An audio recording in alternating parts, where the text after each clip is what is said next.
Unit বিদ্যুৎ দেওয়ার গল্প শুনিয়েছিল, দিতে পারেনি বিজেপি।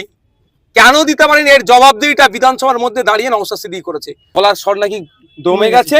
আমি তাদেরকে বলবো, আসুন আপনাকে আমি সাথে নেব, আপনাকে আমি সাথে নেবো।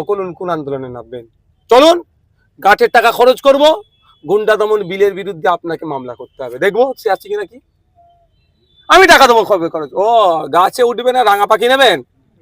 18তম বিধানসভায় প্রথম অধিবেশনে টোটাল 4200 মিনিট বক্তব্য হয়েছে। সেই 4200 মিনিটের মধ্যে আপনাদের বিধায়ক আমি নওশাদ সিদ্দিকী ভাঙড়ের বিধায়ক 133 মিনিট বলেছি। 4200 কে যদি 294-তে ভাগ করা হয় 14 মিনিটের একটু বেশি হচ্ছে হিসাব গড়ে। আমি সেখানে বলেছি আপনার 133 মিনিট প্লাস। ওই 133 মিনিটের বক্তব্যগুলো শুনুন, প্রতিবাদ কাকে বলে আর কিভাবে করতে হয়। সমস্যা হচ্ছে এটা, আমি কোনো দিনের জন্যই মা বাপ তুলে কাউকে খিস্তিতে প্রতিবাদ করিনি, আজকেও আমি সেটা পারবো না। আমি অন ক্যামেরা বলে দিচ্ছি, আমি তথ্যভিত্তিক ডেটা ভিত্তিক প্রতিবাদ করেছি বিগত দিনে, এখনো করছি। এবার প্রশ্ন একটা জায়গায় থেকে যাচ্ছে, একটা জায়গায় আছে, সেটা হচ্ছে এয়ারপোর্টের মসজিদ। আর এই এয়ারপোর্ট মসজিদ কমিটিকে বারবার বলছি, যিনি দায়িত্বে আছে তার কাছে লোক পাঠাচ্ছি, যদি আমাকে রেকগনাইজ না করে আমি তো ওখানকার বিধায়ক নই, আমি কি করব? আমি যত জায়গায় দেখেছেন, সেই জয়নগরে আমার ছোট্ট বোনটি হোক, বারাইপুরে আমার ছোট্ট বোনটি হোক, যেখানে অন্যায় আছে যত জায়গায় আমি গিয়েছি, আগে তার বাড়ির লোকের সাথে আমি কথা বলে গিয়েছি। বাড়ির লোক যদি না আমাকে অ্যাক্সেস দেয়, আমি কোথায় গিয়ে উঠবো? তো এই বিষয়টা তো আমি বারবার বলছি, তাদেরকে যোগাযোগ করছি। যদি আমাকে তারা বা কি চক্র চলছে সবই তো বুঝতে পারছে, আর বলার আমার প্রয়োজন নেই। যদি না আমাকে উপযুক্ত পেপারস প্রোভাইড করে আমি কি করব? আর আমি এতটুকু বলে রাখছি, অন্যায়ের কাছে আমি মাথা নত করব না। কে সামনে আছে পিছনে আছে কি আছে পাত্তা দিই না। বিধানসভার মধ্যে দাঁড়িয়ে এই পঞ্চায়েতের অ্যামেন্ডমেন্ট নিয়ে আসে, সেকেন্ড অ্যামেন্ডমেন্ট নিয়ে এসে প্রধানদের ক্ষমতা কেড়ে নিতে চাইছে, এর বিরুদ্ধে নওশাদ সিদ্দিকী গলাবাজি করেছে বিধান ফ্লোরের মধ্যে দাঁড়িয়ে। সেই রেকর্ড আপনারা লাইভ হচ্ছে, আপনারা দেখেছেন।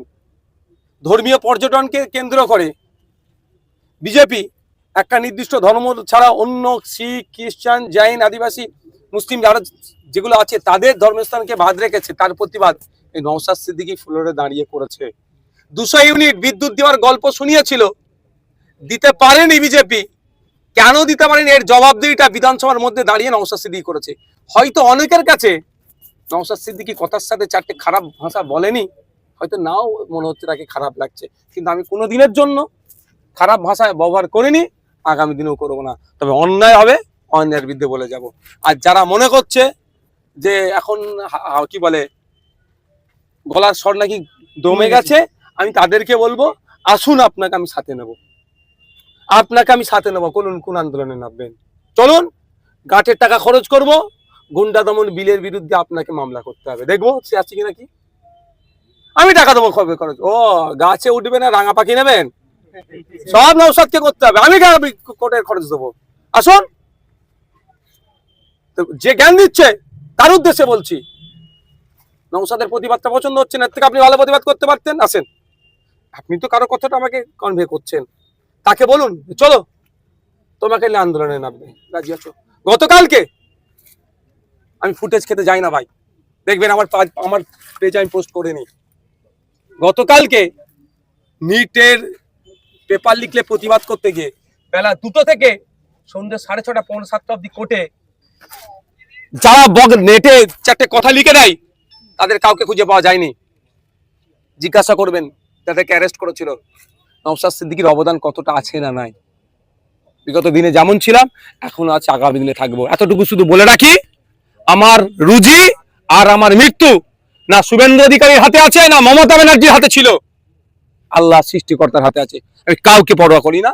হ্যাঁ, সম্মান দিই আমি মুখ্যমন্ত্রীকে। যখন তৎকালীন মুখ্যমন্ত্রী মমতা ব্যানার্জিকে যখন বাংলাদেশের একটা বক্তা বলেছিল, একটা খারাপ শব্দ ব্যবহার করেছিল না, হ্যাঁ, তখন নওশাদ সিদ্দিকী কথা বলেছিল।